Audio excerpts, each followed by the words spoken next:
Hello, this is a gift to all people born on September 22nd leap years or September 23rd common years. This woman makes the impression of a whole, complete person, absolutely self-assured, independent, and self-sufficient. A sensation of integrity literally glows on her.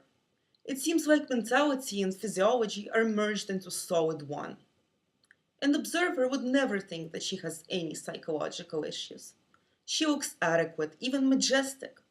Old-fashionedly speaking, one would want to call her high-spirited, due to passionate and permanent enthusiasm and high tone of voice. If this is a young person, then she always looks at everyone from above, so to speak. As an adult, she certainly learns to put on a face that is more at ease. However, signs of arrogance still show through. Every time she shows up in public, it more resembles an outing of an empress or some other high society person. Events are characterized by lots of self-importance, making her appearances similar to public performances of Benito Mussolini, the Italian fascist party leader of the last century. Basically, she appears and feels like an empress who divides the world into herself and everything else. This position can be traced in her speech, which clearly shows that everything and everyone who does not agree with her do not mean nothing to her. All this is minor to begin with. Her family, herself, her work, children, men, profession, and the rest that directly relates to her, this lady considers to be of vital importance. In her opinion, she is the wisest of the wisest and the greatest of the greatest. And that, she thinks, is thanks to her teachers, her ways, philosophy, all of what she considers to be most important and highest priority. The rest is just trivial, meaningless. With this sense of self, the given person wishes to have a place in society that is worthy enough to have her. But at times, she has problems with that, because sensation of being a queen confuses her.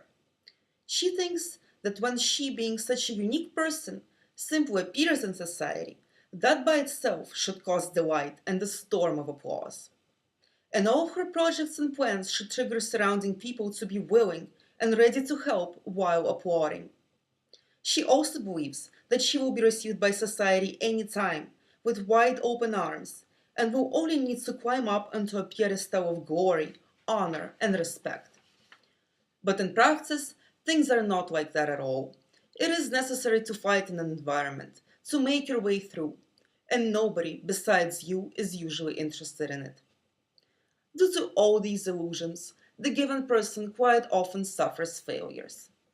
At the same time, she constantly let down by her excessive trustfulness. She demands trust from others and is inclined to be trustful herself, even when there is no basis for it and it is absolutely inappropriate. As a result of blind belief, quite often she is deceived and remains with nothing instead of expected results, less problems, achievement of goals, increased level of well-being, etc. And then there is nothing left besides crying, telling everyone once again that she was deceived by dishonorable people and to live on bread and water. This lady has an inclination to exaggerate. In speech, it may be expressed by sentences that begin with, I am all, my whole life, or all night long. For example, when she is describing a condition that she or another is in, she will use extreme language. This has both positive and negative qualities. Her description of phenomena, events, and reviews about actions of other people will often be presented in an exaggerated and hypertrophied way. For example, she can evaluate this or that person, present him immensely well, or talk about him extremely pejoratively.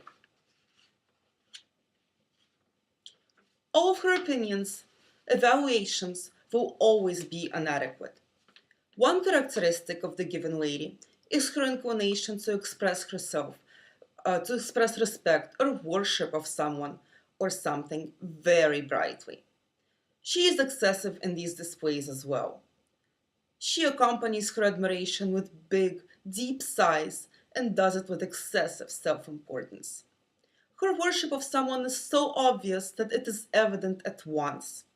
Her high-spirited speech, which apparently consists of only exclamation points, can be not only about some specific person, but also about religion, for example, or be devoted to heritage of our ancestors.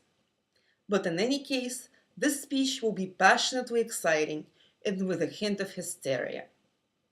The given characteristic transforms her into a misinformer, and it is not worth it to ask this person about any events, because you will not get the truth, the real picture. This lady for sure will deform the story with exaggerations without even realizing it herself. As a result, a two-people company will turn into a crowd. One victim will turn into mass destruction of people. A banal boredom will be presented as a real tragedy.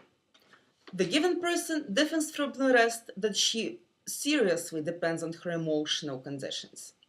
The emotional factor basically regulates all of her life. For example, strong emotion of fear aggravates her attention to the maximum, absorbs her completely. It is as though this lady steps to the side, assumes the waiting position, and no longer desires anything except separation from the extreme situation which she has gotten herself into. She starts to actively dream for this situation to dissolve, normalize, and also to hope that someone will help her. In similar situations, she at once starts searching for a shoulder to cry on. At the same time, she also starts asking for support from all familiar and unfamiliar people, using flattery and quite often humbleness. At once, she assumes the position of a victim of someone's boundlessness. With improbable persistence, she will try to break through all doors, and knock on all windows. In this process, she will express huge impatience and will constantly pull candidates who could assist, asking them questions like, "Will you help me?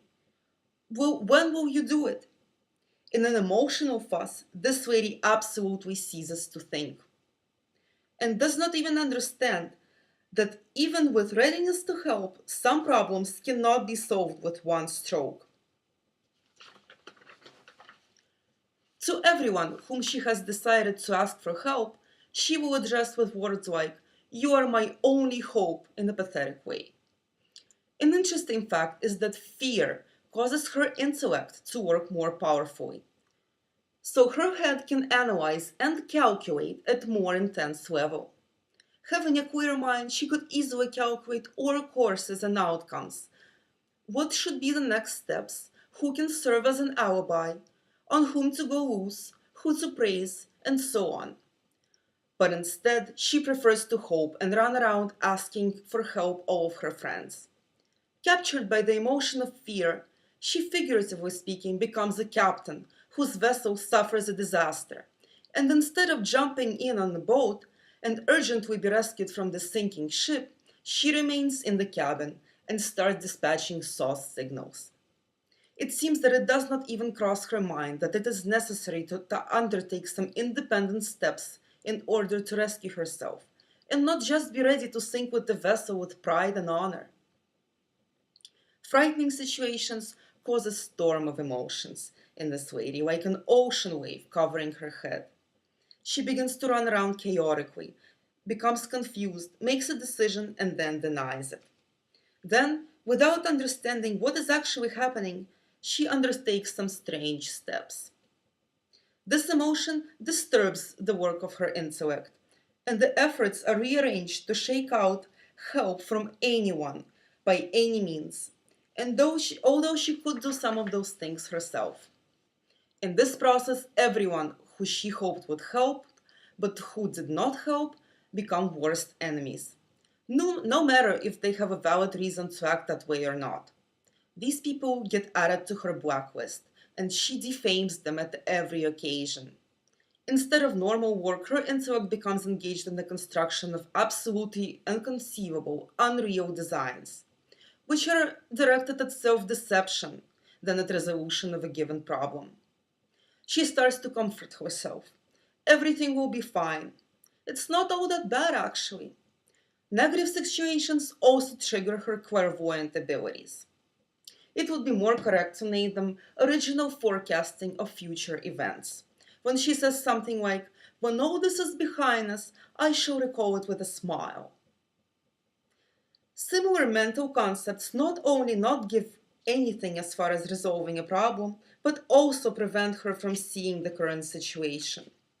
On the other hand, any extreme situation helps her focus on her goal. To be more specific, the resolution of a problem becomes the goal. At once, this lady finds a vector of movement, and this vector is directed at getting rid of troubles. When with help of others the problem is solved and fear disappears, this lady, while remembering about her inclination to exaggerate, behaves as if an event of a world scale equal to the prevention of an apocalypse took place. Excessive, immense triumph is expressed, even though most likely the problem in itself was nothing. Captured by fear, this lady also turns to God. She visits temples, lights candles, prays, makes rituals. In general, she does everything to get even God's attention and help.